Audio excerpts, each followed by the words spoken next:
Pintu mata hatiku untuk mereka. Udah saya rasa sudah susah meyakinkan orang ini. Kenapa? Karena orang buta dilawan. Kalau misalnya ribut sama orang buta 3 hari sih masih boleh.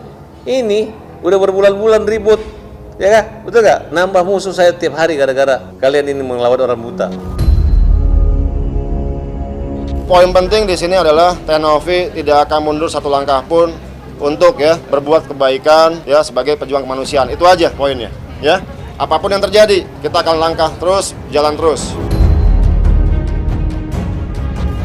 Novi, kamu kasih aja, nggak usah malu kalah, udah KO aja sana, jangan oke.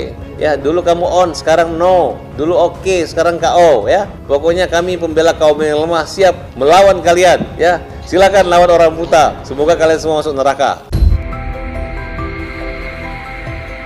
Buyar sudah, bayang-bayang semu akan terciptanya perdamaian indah antara Agus Salim dan Novi. Pasalnya, Agus Salim maupun kuasa hukumnya, Farhad Abbas, memilih untuk absen pada agenda mediasi dengan pihak Novi yang diselenggarakan di Bilangan Menteng, Jakarta Pusat pada hari Jumat, 15 November 2024 kemarin.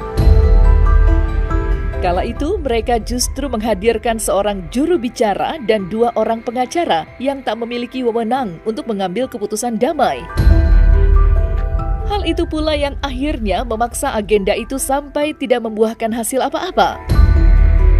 Alih-alih berdamai, titik temu antara kedua belah pihak saja tidak bisa tercapai. Sontak saja, hal itu lantas memancing kekecewaan mendalam di benak masyarakat. Bagaimana tidak, beberapa waktu lalu, Farhad mulanya mengaku siap untuk hadir secara langsung dan memboyong Agus Salim pada acara itu. Lantas mengapa Farhad tiba-tiba saja banting setir merubah rencana dan enggan menghadiri undangan pihak Novi?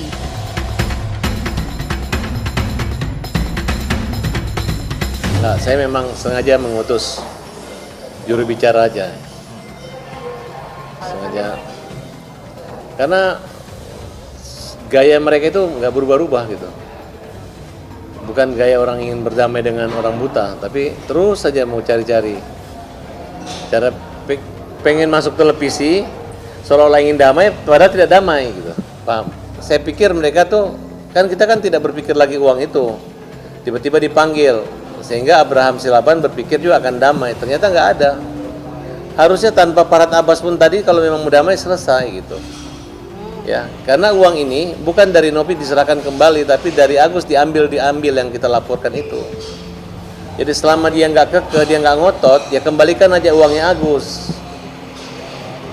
Tapi ini gara-gara mungkin malu gengsi. Kenapa malu atau gengsi?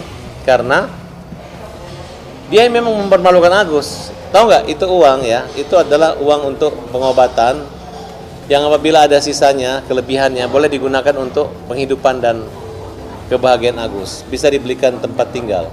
Karena pada dasarnya mereka ini adalah pekerja muda yang belum punya anak dan belum punya penghasilan. Ya kita harapkan mereka tetap komunikasi gitu kan, pengobatan, upaya hukum dan upaya mediasi juga ya berjalan juga gitu. Jadi kita pisah-pisahkan lah, jangan dicampur-campur melebar-lebar kemana-mana. Dari dulu juga begitu, kalau dari dulu ngapain ngajak ketemu? Itu sama aja nipu-nipu kita doang supaya kita datang. Untung saya nggak datang. Makanya saya bilang aku akan satu langkah lebih maju dari kalian. Saya sudah membaca strategi jahat kalian dan saya sudah lakukan itu. Jadi kamu ini Novi hanya bikin capek Denny Sumargo, siapa lagi Pablo, istrinya, siapa lagi? Yolo datang sini. Yolo, kamu udah dilaporin ya? Ya. Terus kalian tuh menghina-hina, menyindir-nyindir. Mana tokoh sosial atau tokoh kemanusiaan kerjanya nyindir-nyindir? Nyindirnya kasar, bilang orang nggak sekolah nggak bagus. Karena Bang Farhad sama Agus tidak bisa datang, jadi kan pasti ada sesuatu yang mengganggu. Penyelesaian donasi ini harus segera diselesaikan. Kita semua udah capek, dan terutama yang harus kita tahu, Agus ini membutuhkan bantuan. Oke, hujatan kepada dia udah terlalu banyak, dan Agus serta timnya, pengacaranya harus tahu cara bagaimana untuk supaya hujatan itu berhenti juga. Saya juga udah koordinasi sama pihaknya Novi supaya berhenti untuk segala jenis provokasi. Karena ini udah kemana-mana dan masuk ke ranah pribadi orang. Orang-orang yang tidak ada masalah di sini akhirnya kena ancaman, kena pasal, kena ini dan itu saya pikir udah tidak bijak untuk kita kasih tontonan ke masyarakat kita, terutama generasi muda. Kita tidak fokus uang, kita fokus pekerjaan dan kita fokus kesehatan.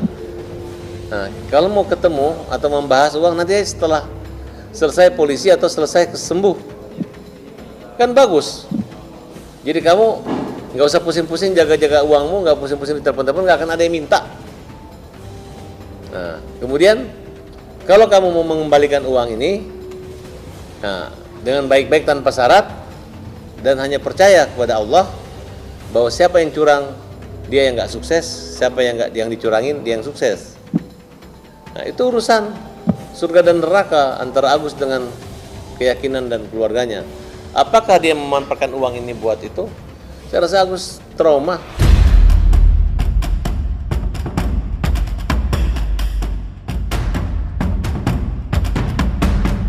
Keputusan Farhad Abbas yang batal menghadiri undangan agenda mediasi dari pihak Novi tidak hanya memancing kekecewaan mendalam dari masyarakat, tetapi juga menghadirkan tanda tanya besar di benak mereka.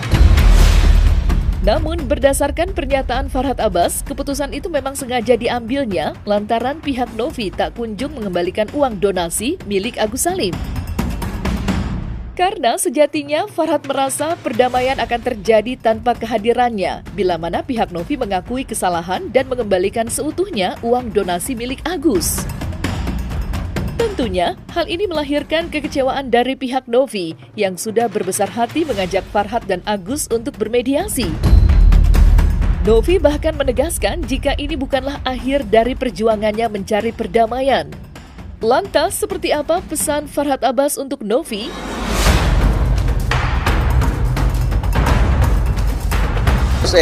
Novi, orang udah tahu kamu siapa. Udah deh, jangan memanfaatkan hal seperti ini ya. Saya nggak mau ketemu kalian. Kalau kalian mau kembaliin teman Agus, ketemu Agus saya silakan. Damai-damai aja sendiri gitu. Kita nggak mau ganggu-ganggu lah. Urusan kita ini, kalau kita sudah dari awal udah nggak cocok, jangan dibuat cocok-cocokan aja, nggak akan bakalan cocok. Sama orang buta aja kamu nggak cocok, gimana sama aku yang lawyer gitu kan? Sama orang buta yang lemah aja kamu bikin nggak cocok. Bukan cocok, cekcok. Kecewa sih enggak, cuman lebih ke sedih aja, nggak bisa ketemu dan dapat titik terang dari orang yang bersangkutan. Kalau Anda bicara masalah itikat baik, memang sejak awal memang tidak ada, nggak ada nama itikat tidak baik di sini. Yang datang malah LP gitu. Iya kan? Itu yang kita bingung. Tapi nggak apa-apa, maksudnya laporan tetap berjalan, tapi pengobatan pun dipisahkan dari itu. Kan dari awal Yayasan pun komitmen seperti itu. Dan memang Tenovi sebagai ketua yayasan udah menginstruksikan seluruh organ yayasan untuk tetap strict pada pengobatan Mas Agus gitu aja. tetap fokus ya.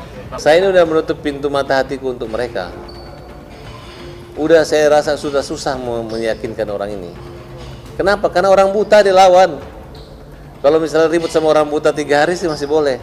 Ini udah berbulan-bulan ribut, ya kan? Betul gak? Nambah musuh saya tiap hari gara-gara kalian ini melawan orang buta. Betul gak? Novi, kamu kasih aja, nggak usah malu kalah, udah KO aja di sana, jangan oke. Ya dulu kamu on, sekarang no, dulu oke, sekarang KO ya. Pokoknya kami pembela kaum yang lemah siap melawan kalian ya. Silakan lawan orang buta. Semoga kalian semua masuk neraka. Poin penting di sini adalah Tenovi tidak akan mundur satu langkah pun untuk ya berbuat kebaikan ya sebagai pejuang kemanusiaan. Itu aja poinnya ya. Apapun yang terjadi kita akan langkah terus, jalan terus. Tapi harus diketahui, kemarin kami sudah ke Dinsos. Kami minta penjelasan dari Dinsos terkait dana yang masuk ke Agus. Ini masuknya ini charity, yang dimana pemberian secara sukarela. Artinya itu haknya Agus. Haknya Agus mau dipakai untuk apapun itu haknya Agus. Tidak ada boleh yang membatasi. Itu yang harus dipahami. Dan itu dasar pemindahannya itu apa? Dari Agus ke Yayasan Banovi. Itu yang pengen kami tanyakan, cuman nggak ada penjelasan lebih lanjut. Oh, kita tetap fokus pada kesehatan Agus. Tadi disampaikan sama kami juga bahwa tanggal 20 November itu jadwal operasi Agus. Jadi kita tetap fokus tanpa menghambat apapun untuk pengobatan Agus. Agus nggak seperti kita anda ini Agus itu sakit, mikir istrinya, mikir anaknya, mikir keluarganya, rumahnya bagaimana. Nggak seperti kita. Kalau kita dilempar air keras, kita nggak berpikiran seperti itu. Kita mikirnya adalah bagaimana saya harus menghukum yang menyiram. Tapi ini kan udah kemana-mana. Kayak gitu. Intinya saya hanya membantu sebisanya, saya tidak mau intervensi. Karena seperti yang saya bilang dari kemarin bahwa saya di sini tidak membela kiri atau kanan. Yang saya bela adalah kebenaran. Barang siapa salah, saya akan bilang salah. Barang siapa benar, saya akan bilang benar. Tapi tujuan saya adalah Agus dan Novi, mereka bisa berdamai, bisa menyelesaikan masalahnya, uang donasi bisa mengalir, Agus bisa segera melakukan pengobatan dengan baik, dan clear. Ini akan menjadi prudensial buat kita semua bahwa masalah ketika sudah dibawa ke ruang publik dan ketika sudah banyak yang campur, akhirnya kemana-mana. Makanya saya menawarkan waktu itu tidak bisa dibawa ke ruang publik, mediasi secara personal supaya tidak jadi begini. Tapi ya sudah, nggak apa-apa. Oleh karena itu, kalau Bang Farhad dan Novi ingin bertemu ya secara pribadi jauh lebih baik supaya masalah ini bisa segera selesai.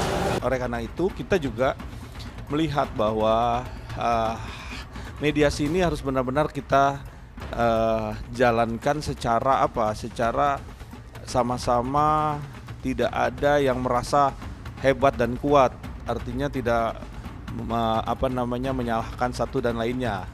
Ini yang terbaik. Karena apa? Karena nggak ada jalan lagi. Karena kita kalau mau berseteru sampai kapan kasus ini juga nggak akan cepat selesai. Di sisi lain, agenda mediasi antara pihak Novi dan utusan Agus Salim yang diselenggarakan kemarin tidak hanya dihadiri oleh sederet nama besar, layaknya jurnalis kenamaan Abraham Silaban dan mantan pebasket Denny Sumargo, tetapi juga kuasa hukum dari para donatur. Di mana mereka menjelaskan bahwa mereka telah menerima kuasa dari para koordinator wilayah. Kehadiran mereka tentunya bukan tanpa alasan, mengingat tidak sedikit donatur yang sudah menyuarakan ketidaksukaan mereka terhadap salah satu pihak, baik itu Novi maupun Agus. Karena itulah, Dodi Haribowo selaku kuasa hukum para donatur hadir membawa masukan terkait pemungutan suara untuk menentukan kejelasan masa depan donasi yang gadung terkumpul. Lantas seperti apa pendapat Farhad Abbas dan pihak kuasa hukum Novi terkait masukan ini? Serta bagaimanakah pula penjelasan lengkap pihak kuasa hukum donatur terkait masukan mereka itu? Kami dari pihak donatur sebetulnya memberikan alternatif penyelesaian atas sengketa ini. Jadi kami sudah mendata ada 8.000 donatur dan itu sudah kita buatkan polling. Ya, nanti tinggal kita sebar pollingnya ini, ya udah berjalan. Nah sementara ini kita dapat kuasa dari koordinator wilayah. Ada dari Sumatera, dari Jawa Tengah, Jawa Timur, sampai dengan Kalimantan. Nah karena donatur ini terdiri dari WNA dan WNI, nah ini masih dalam proses pengumpulan data. Nah mereka sudah dibuatkan data kuasa elektronik dan secara sekaligus memberikan 3 pilihan. Yang pertama pilihannya adalah apakah setuju dana ini dikembalikan kepada Agus. Yang kedua adalah apakah dana ini tetap dikelola oleh yayasan dan dapat digunakan oleh yayasan untuk pengobatan Agus dan korban-korban yang lainnya.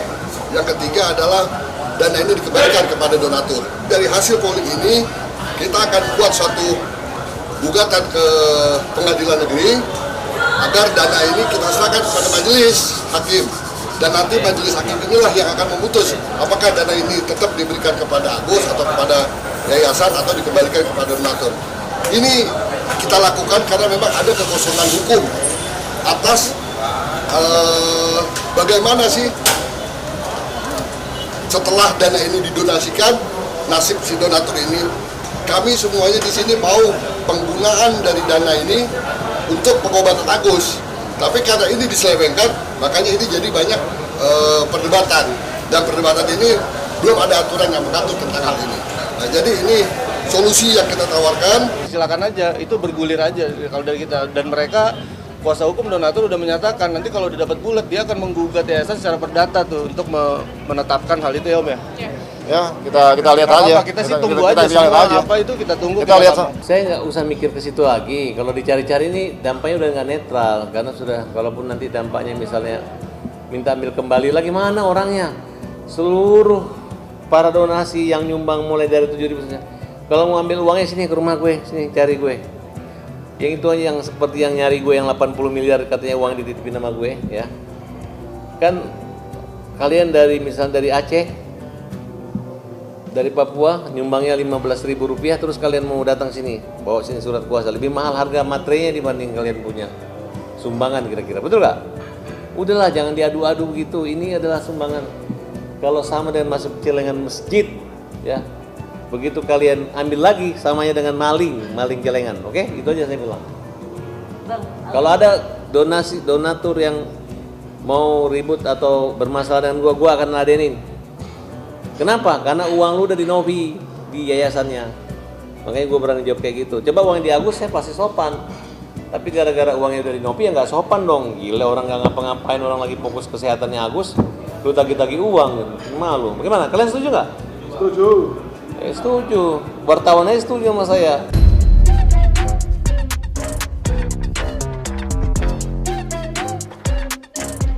Terlepas dari bagaimana pihak Agus Salim maupun Novi menanggapi masukan mereka, kuasa hukum para donatur menegaskan jika proses pemungutan suara terkait masa depan kejelasan uang donasi Agus sudah berjalan sejak 1 hari yang lalu.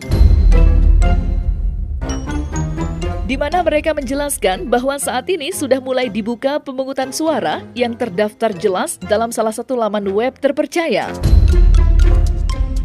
Kredibilitas dan keabsahan data pun sudah mereka janjikan. Lantaran untuk ikut serta dalam pemungutan suara, para donatur harus terlebih dulu melakukan verifikasi terhadap donasi mereka. Mulai dari nilai dan tanggal yang sesuai, serta mengunggah bukti-bukti pembayaran donasi itu sendiri.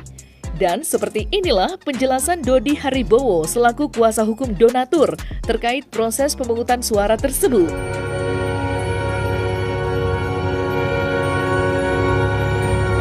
Per hari ini tadi pagi sudah Tahan Pak. disampaikan. Diakses di mana Bang? Maaf.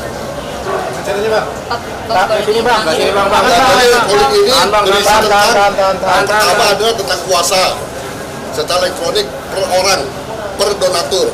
Nah di sini juga diminta isi KTP, berapa nominal donasinya, bukti transfernya, terus kemudian tiga pilihan tadi, apakah untuk yayasan dikelola yayasan atau dikembalikan kepada Agus atau dikembalikan kepada donatur. Nanti dari hasil inilah yang akan kita ajukan ke pengadilan agar majelis hakim yang berwenang yang memutus untuk apa dana ini selanjutnya.